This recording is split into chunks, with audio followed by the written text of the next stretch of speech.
Welcome back to our YouTube channel. ये हमारी polity की लास्ट वीडियो होगी। तो इससे करंट अफेयर पॉलिटी का जो आपके प्रीलिम्स में आएगा वो मैं ख़त्म कर दूंगा।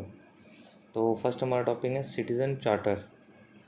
Recently the ministry of Panchayati Raj in collaboration with national institute of rural development and Panchayati Raj has released a model panchayat citizen charter framework.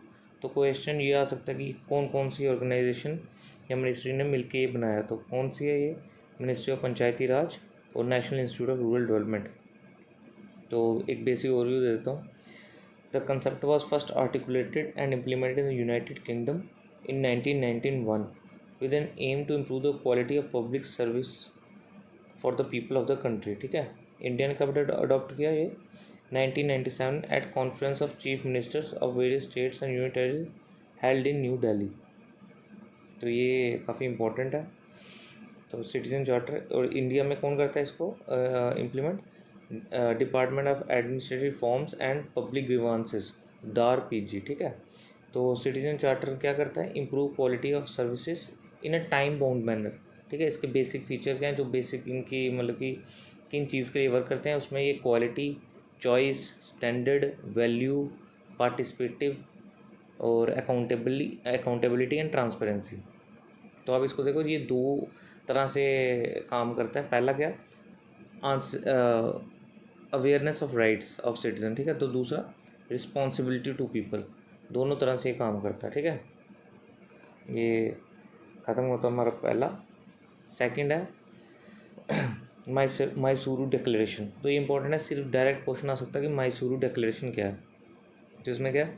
Ministry of Panchayati Raj issue the Mysuru declaration. ये किसने इशू किया? Ministry of Panchayati Raj. ठीक है, on service delivery by panchayat declaration that aim at recognising citizen centric services as the core of governance.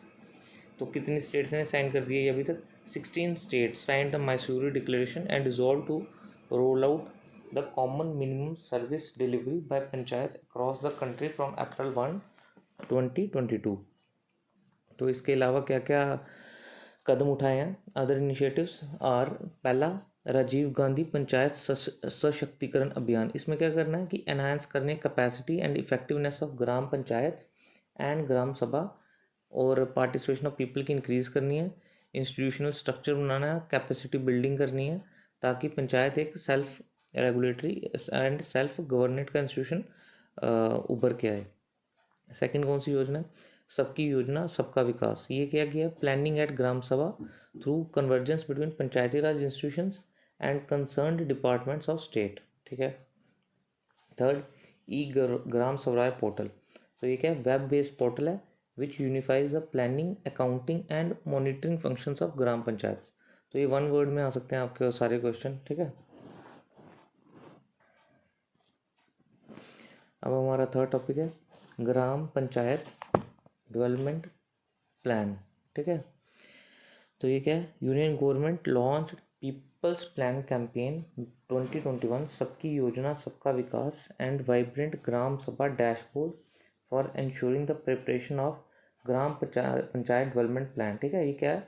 किस article में? Article 243G of the constitution of India mandates the gram panchayat to prepare and implement gram panchayat development plan for economic development and social justice. ठीक है, तो इधर से ही लिया और एक टाइम बाउंड मैनर में करें और सब जितने भी इनके सब्जेक्ट्स आते हैं उन सबको अकाउंट में लेके ये प्लान बनाए। तो इसलिए ये किया सबकी योजना सबका विकास। ठीक है, तो जो ग्राम पंचायत डेवलपमेंट है उसके 3 एसेंशियल थिंग्स है। पहली कौन सी है?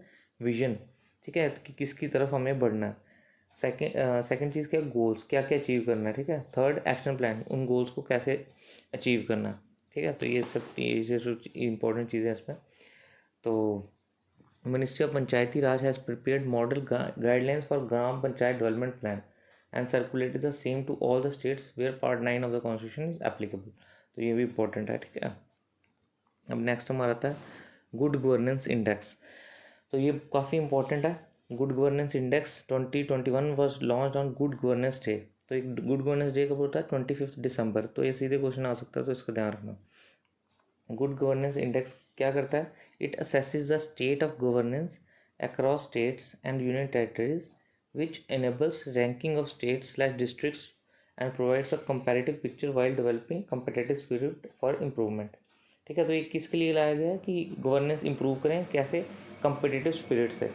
ठीक है, कंपटीशन करें जब आपको पता होगा कि वो स्टेट या वो डिस्ट्रिक्ट हमसे आगे जा रही है तो ये वाली डिस्ट्रिक्ट भी अच्छी तरह आगे बढ़ने की कोशिश करेगी। ठीक है, तो इसमें स्टेट्स को कितनी कैटेगरी में डिवाइड किया, 4। ठीक है, पहली कौन से, north east and hill states, second union territories, third group A और फोर्थ ग्रुप बी।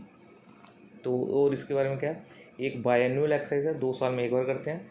ये एक टूल है फाइंड करने के लिए कि वेरियस स्कीम्स एंड इंटरवेंशन, ठीक है, उनकी जितनी भी स्कीम्स हैं उनका क्या इम्पैक्ट है और क्या क्या न्यू इंटरवेंशन चाहिए जिससे हम अपनी गवर्नेंस को और इम्प्रूव कर सकें। ठीक है, कितने सेक्टर आइडेंटिफाई किए हैं, 10। वो 10 सेक्टर भी मैं आपको बता देता हूँ। पहला कौन सा है, agriculture and allied, second commerce and industry, third HRD मतलब human resource development, fourth public health, fifth public infrastructure and utilities, sixth economic governance, seventh social welfare and development, eighth judicial and public safety, ninth environment और 10th citizen centric governance. तो ये मे भी इसमें आ जाएगा कि multiple choice question में कि कौन कौन सा है कौन कौन सा नहीं है, तो इसलिए मैंने आपको ये 10 के 10 दे दिए हैं। अच्छा, की हाईलाइट्स ऑफ द इंडेक्स देख लेते हैं कि किसमें क्वेश्चन बन सकता है। ठीक है, 20 states have improved their composite GGI score over the 2019 index scores. ठीक है, तो 20 स्टेट्स ने अपना स्कोर इम्प्रूव किया, मतलब कि उन्होंने इम्प्रूव किया गवर्नेंस अपने स्टेट्स में। ठीक है, तो ये शो करता है कि कंपेटिटिव स्पिरिट कंपैरेटिव बेसिस पे। तो ग्रुप ए स्टेट्स में क्या, Gujarat has top the composite ranking while Madhya Pradesh topped in group B states. और अगला, Delhi top the union territory category ranking. और in north east and hill states category कौन सी है, हिमाचल प्रदेश। ठीक है, तो ये आपका सीधे इसका नहीं, इसमें समझाने वाला कुछ नहीं है, तो ये आपको याद करना पड़ेगा।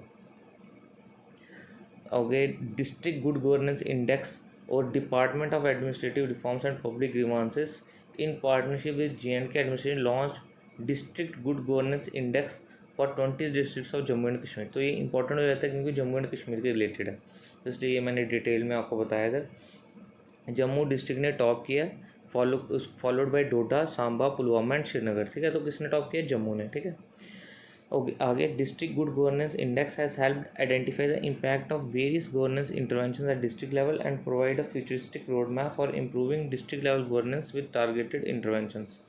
तो यही है कि जो डिस्ट्रिक्ट गुड गवर्नेंस इंडेक्स है उससे पता चल जाता है कि कैसी हमारी गवर्नेंस हो रही है और कैसे हम उसको बेटर इम्प्रूव कर सकते हैं। ठीक है, टारगेटेड इंटरवेंशन से, क्योंकि और it provides a road map for similar bench marking of governance at district level for all states and union territories. ये सब स्टेट एंड यूनियन टेरिटरी को हेल्प करते हैं इम्प्रूव करने में। तो हमारा नेक्स्ट टॉपिक है मिशन कर्मयोगी। तो मिशन कर्मयोगी क्या है, ये एक तरह का मिशन इंडिया गवर्नमेंट ने लॉन्च किया था कि जितने भी हमारा पर्सनल सिस्टम है उसको इम्प्रूव कर सके, हम उनकी क्वालिटेटिव ट्रेनिंग और उनकी कैपेसिटी बिल्ड कर सके ताकि वो अपना रोल अच्छी तरह प्ले कर सकें। ठीक है, जो भी उनकी ड्यूटीज़ हैं वो अच्छी तरह प्ले कर सकें।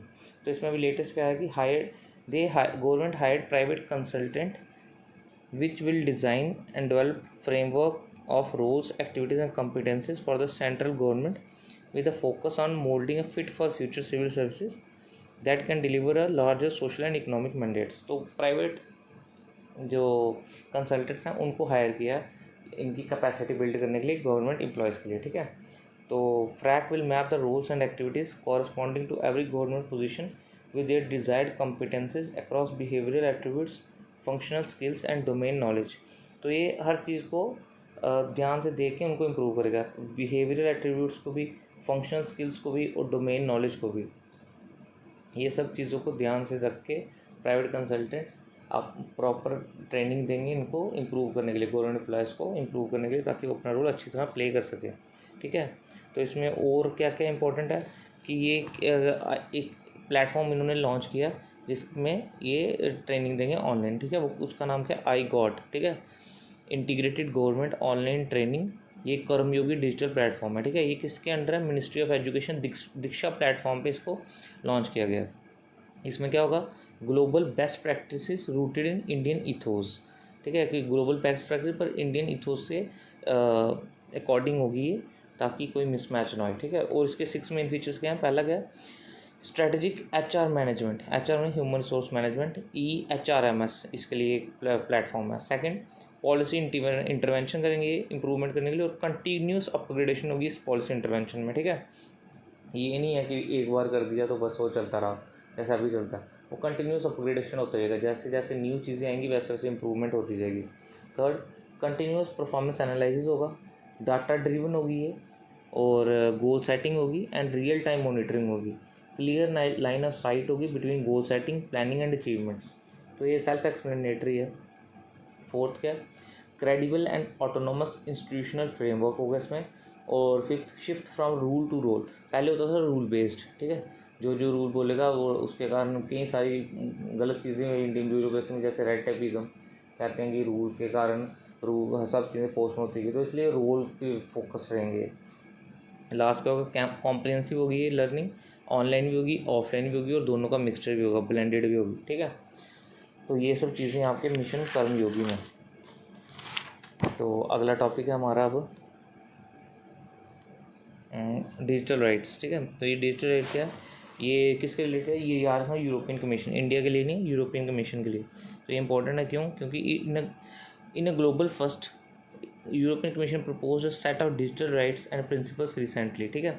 It is an extension of the Berlin declaration on digital society and value based digital government of EU council, ठीक है। डिजिटल राइट्स क्या है, they are closely link to freedom of expression and privacy are those that allow people to access, use, create and publish digital media as well as access and use computers, other electronic devices and communication networks, ठीक है। तो ये जितना भी कुछ होता है ये सब कुछ डिजिटल राइट्स में था, ठीक है। Use, access, create, publish. Digital rights are merely an extension of the rights set out in the universal declaration of human rights by UN as applied to the online world, ठीक है। तो जो वो उस जितने भी उस सबकी एक्सटेंशन है ऑनलाइन वर्ल्ड पे, तो ये डिजिटल राइट्स ह्यूमन राइट्स का एक पार्ट है। तो it is a broad term implying right to privacy and data protection, ठीक है। It can be related to trolling, online threats and hate speech. It can address broader issues of equitable internet access regardless of economic backgrounds and disabilities. तो अगर digital rights आ जाते हैं तो काफ़ी सारी equality आ जाएगी, ठीक है। हर बंदे के अपने राइट होंगे, प्रोटेक्शन हो जाएगी, सेफ्टी हो जाएगी, सिक्योरिटी हो जाएगी। तो आपने प्री व्यू पॉइंट से ये रखना याद है कहाँ पे है यूरोपियन कमीशन में डिजिटल राइट्स क्या होते हैं, बस यही इंपॉर्टेंट है इसका। और बर्लिन डिक्लेरेशन भी देख रहे हैं। तो इसमें मेन क्या है, पीपल एट द सेंटर, ठीक है, freedom of choice, safety and security, solidarity and inclusion, participation और सस्टेनेबिलिटी, ये डिजिटल राइट्स के अंदर, ठीक है। अब अगला नेक्स्ट टॉपिक हमारा public procurement and project management. तो ये क्या होता है पब्लिक प्रोक्योरमेंट, पब्लिक प्रोक्योरमेंट होता है कि गवर्नमेंट डिपार्टमेंट्स को कई सारी चीज़ें चाहिए होती हैं, जैसे कि हॉस्पिटल में उनको चाहिए होती है सिरिंजेस, मेडिसिन एट्सेट्रा, वो सब पब्लिक प्रोक्योरमेंट के अंदर आता है। और प्रोजेक्ट मैनेजमेंट क्या होता है, कोई भी अगर प्रोजेक्ट लॉन्च करना न्यू, जैसे हॉस्पिटल में कोई न्यू बिल्डिंग बनानी है तो वो एक पूरे प्रोजेक्ट मैनेजमेंट के अंदर आएगा, ठीक है। तो अभी इसमें क्या किया है रिसेंटली, तो ये सब कौन करता है, डिपार्टमेंट ऑफ एक्सपेंडिचर, ठीक है, मिनिस्ट्री ऑफ फाइनेंस के अंदर होता है। तो ये recently the department of expenditure under the ministry of finance release guidelines for reforms in public procurement and project management. क्यों, पहला procedure clarity and reduced disputes के लिए, काफ़ी सारे डिस्प्यूट्स हो जाते थे इसमें, जिसके कारण पेमेंट काफ़ी देर फंसी रहती थी, इसलिए ये लाया। सेकंड, इंट्रोडक्शन ऑफ इंसेंटिव्स, अगर अभी लेटेस्ट यही चल रहा है इंट्रोडक्शन ऑफ इंसेंटिव्स दो, तो वही इकोनॉमिक कंसेप्ट है कि जितने इंसेंटिव्स होंगे उतने जल्दी काम होगा और उतना ही अच्छा काम होगा। Third, digital thrust open online tendering, तो डिजिटल थ्रस्ट है क्योंकि वो काफ़ी ट्रांसपेरेंट होता है, जितना ही ऑफलाइन होगा उतना ज़्यादा पैसे चलेंगे, इतना ज़्यादा गलत होगा, इसलिए डिजिटल थ्रस्ट को फोकस में रख रहे हैं। अब नेक्स्ट आ गया हमारा हैदराबाद डिक्लेरेशन, ठीक है। तो ये कब हुआ, 24th national e governance conference Hyderabad में हुई है, तो उसमें आया ये हैदराबाद डिक्लेरेशन। तो इसकी की हाईलाइट्स देख लो हैदराबाद डिक्लेरेशन की क्या है। पहला, transform citizen services by using Aadhaar, UPI, DigiLocker, Umang, e-sign etcetera, ठीक है। तो हैदराबाद डिक्लेरेशन किसके लिए है, मेनली ये सिटीजन सर्विसेज को ऑनलाइन करने के लिए, ठीक है। ऑनलाइन इन द सेंस कि जितनी भी मॉडर्न एप्लीकेशन यूज़ कर रहे हैं उसको अच्छी इंप्रूवमेंट करने के लिए, ठीक है। Second, fast track implementation of national level public digital platforms in key social sector, health, education, agriculture etcetera, ठीक है। नेक्स्ट क्या है, foster responsible use of emerging technology such as AI, artificial intelligence, machine learning, blockchain, 5G etcetera. तो इन चीज़ों जितनी new technology आ रही है उसका एक ह्यूमनली और रिस्पॉन्सिबल यूज़ हो, उसके लिए हैदराबाद डिक्लेरेशन बोलती है। Last, National E-Governance Service Delivery Assessment to be adopted in collaboration the MeitY Ministry of Electronics Information Technology, ठीक है, ये इसको करेगी। तो आगे क्या है, digital media content regulatory council has been created by the Indian broadcasting and digital foundation as an industry led self regulatory body for digital OTT platforms. OTT मतलब ओवर द टॉप। तो ये याद रखना कि digital media content regulatory council बनाया गया Indian broadcasting and digital foundation से के द्वारा, ठीक है। तो ये क्या करता है कि जितने भी डिजिटल मीडिया आजकल आपको पता है नेटफ्लिक्स, अमेजोन, वो सब चल रहे हैं, तो उसके लिए OTT प्लेटफॉर्म्स वो सब, ठीक है, तो उनको रेगुलेट करने के लिए ये बनाया गया है, ठीक है। तो ये इंपॉर्टेंट है, तो ये देख लेना किसने बनाया और OTT प्लेटफॉर्म्स क्या होते हैं, ओवर द टॉप, ठीक है। अच्छा, इंडिया एंटरप्राइज आर्किटेक्चर। तो ये इंडिया एंटरप्राइज आर्किटेक्चर क्या है कि जितनी भी ऑनलाइन ऐप्स हैं, जहाँ इतना भी ऑनलाइन वर्क होता है, वो एक पर्टिकुलर तरीके से, वो पर्टिकुलर फॉर्मेट से हो, ठीक है। तो वो उसको बोलते हैं इंडिया एंटरप्राइज आर्किटेक्चर, जो कि इंडिया द्वारा बनाया गया।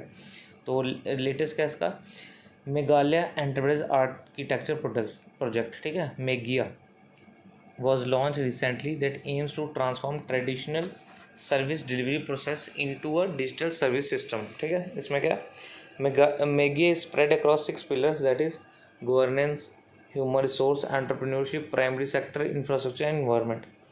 तो Meghalaya is the first state to implement India enterprise architecture as MeghEA India, मतलब कि सेम मॉडल होगा, सेम स्टैंडर्ड होगा उस पर। तो किसने सबसे पहले इम्प्लीमेंट किया, मेघालय ने। तो ये इंपॉर्टेंट क्वेश्चन बन सकता है, ठीक है। अंदर आ गया किसके द्वारा, IGF has been constituted in conformance to the Tunis agenda of UN internet governance forum, ठीक है। इंटरनेट गवर्नेंस फोरम जो है वो एक मल्टी स्टेक होल्डर प्लेटफॉर्म है, ठीक है। मल्टी स्टेक होल्डर मतलब कहीं कोई गवर्नमेंट ऑर्गेनाइजेशन भी होगी, नॉन गवर्नमेंट ऑर्गेनाइजेशन भी होगी, कई सारी सोसाइटीज़ भी होंगी, वो सब चीज़ें मिलके, ठीक है, multi stakeholder represent together from various groups to discuss public policy issues related to the internet, ठीक है। IAGF facilitates discussion between intergovernmental organization, private companies, civil society organization, etc. who all deal with the or involved in internet governance related public policy issues। तो इसमें सिर्फ इतना ही दिया हुआ, बस ये याद रखना कि फर्स्ट इंटरनेट गवर्नेंस फोरम हुआ और ये मल्टी स्टेक होल्डर था। नेक्स्ट टॉपिक हमारा करप्शन परसेप्शन इंडेक्स। तो ये कौन रिलीज़ करता है, ट्रांसपेरेंसी इंटरनेशनल। तो इंपॉर्टेंट है, इंडिया का रैंक भी इंपॉर्टेंट है, 85th among 180 countries with score of 40। तो लास्ट ईयर क्या था, 86, ठीक है।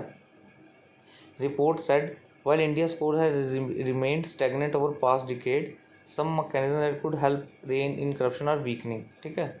तो ये ध्यान रखना इनकी ऑब्जर्वेशन। अगला, Denmark, New Zealand and Finland had topped index jointly. तो ये तीनों कंट्रियों ने जॉइंटली टॉप किया। India ranks country index ranks countries by their perceived levels of public sector corruption according to experts and business people. It uses a scale of 0 to 100।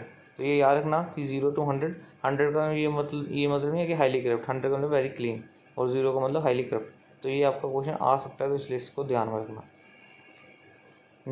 Next topic हमारा all India mayors conference. तो ये इसमें 120 mayors from various states had participated और इसका theme था new urban India, ठीक है। Mayors or chairpersons of urban local bodies are the political and executive head of the municipal body. At present, mayors are elected by city councillors who themselves are directly elected by urban voters.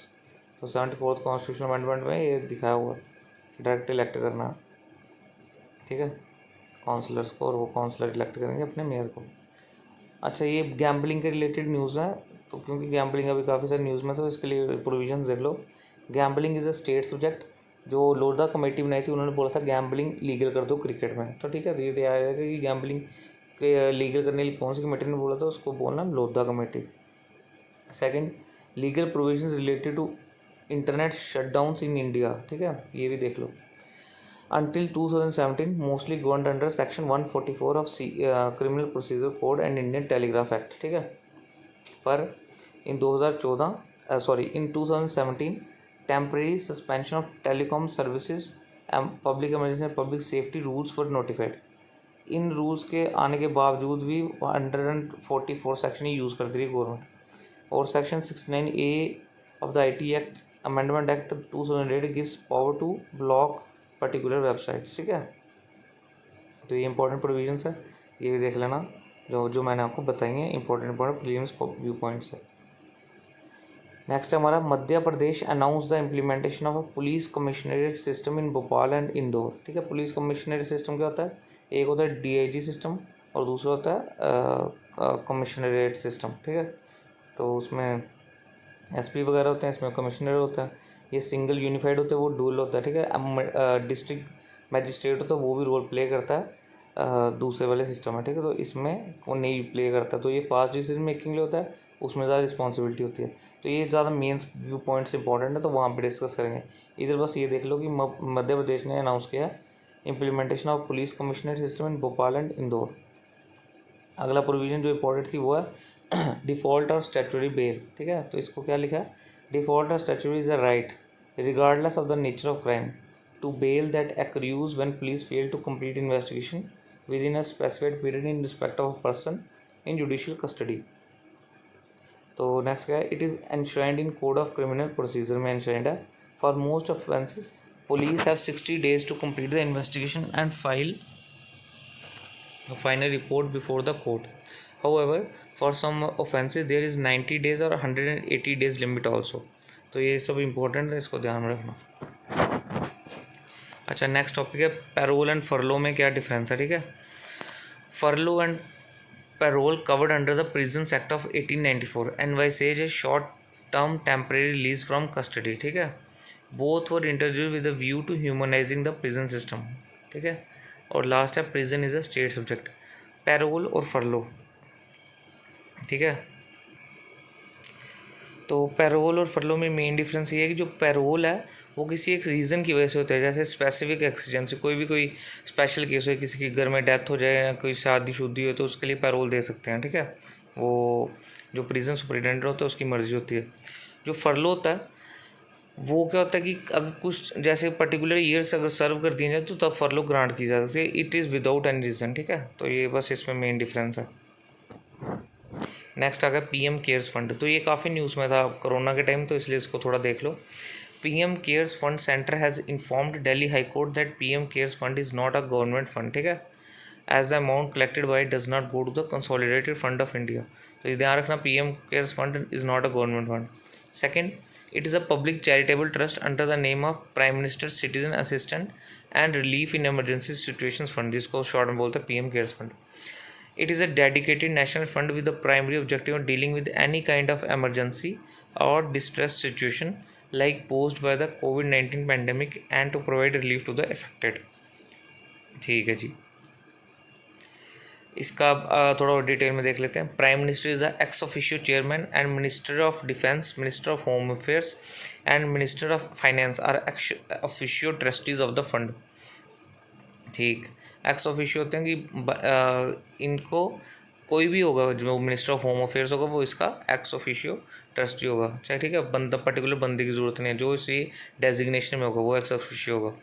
Second, any contribution made to the PM Cares Fund by any company or a PSU shall qualify as corporate social responsibility expenditure as provided under the Companies Act 2013 and are 100% exempted from income tax. तो ये ध्यान रखना। और PM Cares Fund has received exemption from the operation of all provision of the Foreign Contribution Regulation Act 2010. अगला, PM Cares Fund is audited by an independent auditor। ये भी याद रखना, पीएस फंड ऑडिट नहीं होता क्या के द्वारा नहीं, बट इंडिपेंडेंट ऑडिटर। अब हमारा अगला टॉपिक है central vigilance commission has laid down a defined procedure to be followed by government organisations for getting vigilance clearance before employing a retired official on contractual और consultancy basis. In case a retired officer had served in more than one organization, clearance has to be obtained from all of them where the person was posted during the 10 years prior to retirement. तो last भी देख कर लें फिर discuss करते हैं। CVC also directed all government organizations to formulate appropriate rules for its employees to ensure the cooling off period was observed before accepting any offer in private sector. तो ये करप्शन वगैरह को कम करने के लिए, और जो जब ऑफिसर अपनी एक डेजिग्नेशन पे होता है तो वो कई सारी प्राइवेट कंपनीज़ को, जो प्राइवेट कॉलेजेस को, इंस्टीट्यूट्स को फेवर करता है, ताकि रिटायरमेंट के बाद उसको एक एम्प्लॉयमेंट मिल जाए। अभी देखो, हमने कई ऑफिसर रिटायर होकर किसी कॉलेज के साथ जुड़े होते हैं या किसी ऑर्गेनाइजेशन के जुड़े होते हैं, तो उसके अगर डीप रीजंस में जाओ तो पता चल जाएगा वो क्या क्या करते हैं। तो ये इसीलिए विजिलेंस कमीशन लाया कि एक कूलिंग ऑफ पीरियड दो, और जिन जिन सर्वे ऑर्गेनाइजेशन के साथ भी सर्व किया पूरा डिटेल चेक करो, ये ताकि पता चल जाए क्या सर्व होता है क्या नहीं, और ऑफिसर अपरेट हो जाएँ, ऑनेस्ट हो जाएँ, इसलिए प्रोविज़न लाया। नेक्स्ट हमारा revised rural area development plan formulation and implementation guidelines, ये इन्होंने रिवाइज़ किए हैं, तो ये देख लेते हैं क्या क्या। तो अभी लेटेस्ट आपको पता है सारा साइंस एंड टेक्नोलॉजी वगैरह, इकोनॉमिक्स, टेक्नोलॉजी सब यूज़ कर रहे हैं, तो उसी के रिलेटेड है। पहला, to prepare the spatial development plan, focus on typology of villages, population, agroclimatic zones, hill areas, disaster occurrence etcetera, उसके अकॉर्डिंगली ये रूरल एरिया डेवलपमेंट प्लान और फॉर्मुलेशन गाइडलाइंस बनेंगे। ठीक है। Second, village town planning scheme through community based on collaborative planning, तो collaboration करके plan करेंगे। ठीक है, सिंगल हैंडेडली नहीं। Next, linking 15th finance commission with state finance commission with respect to village level planning. ठीक है। अगला, integrating consolidation of gram panchayat development with rural urban clusters block district plan as per 73rd and 74th constitution development act and gram panchayat development plan. Next, improving the e-governance through spatial data infrastructure, spatial data होगा कि through satellites, through space, through various surveys, वो सारा spatial data. Use of स्वामित्व and other digital tool for the आबादी area linking to land records, तो ये स्वामित्व scheme है, ये भी इम्पोर्टेंट है। इसमें क्या होगा, कंटिन्यूस ऑपरेटिंग रेफरेंस सिस्टम होगा, कोर्स नेटवर्क होगा, जिसमें सैटेलाइट्स, फिर ड्रोन्स, फिर सर्वेज वगैरह से करके ये प्रॉपरली डिलिनिएशन करेंगे कि कौन सा लैंड किसके पास है, तो उसके हिसाब से जो डिस्प्यूट्स होंगे वो भी कम होंगे, एक प्रॉपर टाइटलिंग, लैंड टाइटलिंग हो जाएगी। ये सब स्कीम है स्वामित्व scheme. Next, planning for environmental benefit and disaster preparedness. ठीक है, तो ये सब चीज़ें देखेंगे ताकि कम से कम डिज़ास्टर इम्पैक्ट होए और इन्वायरमेंट को बेनिफिट हुए। ठीक है, तो ये हमारा ख़त्म होता है पॉलिटी के करंट अफेयर्स। तो thank you everyone for listening to me patiently, और अगर आपको मेरा लेक्चर पसंद आया तो please like, subscribe and share, और इसके अलावा प्लीज़ पॉलिटी का क्रैश कोर्स भी देख लीजिए, उसमें भी काफ़ी सारी चीज़ें डिटेल में और अच्छी तरह बताई हुई हैं, और आपके पॉलिटी के सारे क्वेश्चन करंट और दूसरे भी कन्वेंशन सारे सॉल्व हो जाएंगे अगर आप हमारे दोनों कोर्स देख लोगे। Thank you.